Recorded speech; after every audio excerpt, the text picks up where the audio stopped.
Here we have the Caterpillar D7E electric dozer model made by Norscot in 1/50th.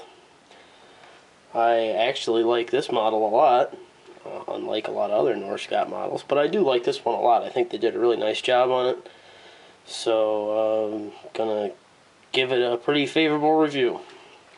Start out, you can see the graphics that they did are really nice and clean. The D7E is nice and clean. That mesh that you see there, the engine cover, that is decaled or pad printed, but it's very nice, looks very nice. The tracks, they used a similar style track to the D6T, and see how much farther I can zoom in here. Not much farther. That track chain is not what a regular track chain looks like. They did the exact same thing with the D6T. Now this one, the track chain's a little smaller and a little less noticeable, so that's nice. You can see the sprocket here. They've detailed nicely with all the bolt heads. The rollers are static. They do not roll. No surprise, being a Norscot piece. Here's the blade arm with the mount there. See the mount there to the blade. You will notice on mine, I have customized it. It comes with a ripper. I'm not a huge fan of rippers. I definitely was not a fan of the ripper on this model. So I did a little modification. I tried to be as careful as possible. This one is fairly hard to get off without doing damage. The little paint chip you can see there. The back of it's modeled nicely with bolt head detail. Fuel cap up there. Simulated lights. Nice cat, nice cat logo on the back of the air conditioning unit there. Nice clean logo. Looks really nice. They did a really nice job, and can't forget the windshield wiper there. They did a really nice job with the handrails on this piece. They are plastic, but they are appropriately scaled, which is a big problem with Norscot pieces. Let's go ahead and flip it over around to this side. Basically the exact same thing as the other side.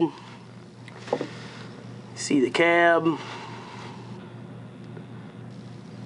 The D7E, again the mesh. You can see all the bolt head detail that they did. They did a very nice job on that. The exhaust stack and the air cleaner look pretty convincing. Those are pretty nice. Obviously, for those of you that don't know, the D7E has a single lift cylinder design. This also had a GPS pole on it that you can see I have taken off. Again, I wasn't a fan of it. It didn't look real nice to me. So, of course, if you get one of these, it's going to be a little bit different, but this is the style that I prefer. I'm considering getting another one of these. I like it a lot. It's definitely one of my favorite Norscot models. Come up here and show the top. Again, in my opinion, they did a nice job with the handrails.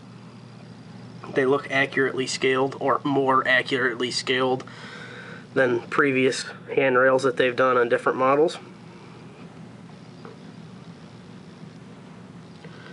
Overall, I don't have many complaints on this piece. The tracks are pretty decent. Again, I'm no fan of the track chain itself. Flip it around to the front so you can see the front. Nice blade, nice big cutting edge. Again, they did the bolt head detail like they should. Edge of the blade there, the top of the blade. Over to this side. Again, the GPS mount you can see there. You can see the grill of the dozer, which is plastic, which is pretty usual for Norscot. I'm going to flip this around just a little bit more so you can see inside here where the blade mounts. They did a pretty nice job. Cylinder mount there. More handrails. there really is not a whole lot to talk about on this piece. I'm going to go ahead and flip it over so you can see the underside of the model.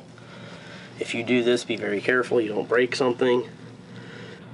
As usual, Norscot Group Incorporated, Mequon, Wisconsin, USA, made in China. I hope I did not just butcher that name of the city in Wisconsin. I probably did. And this is piece, 9308. Casting number 55224, 1/50th. Some very small details on the underside. You can see that's one of the mounts for the screws. There's the other one that hold it together. Again, overall, not a whole lot to talk about on this piece. But I do give Norscot on this piece probably an A-.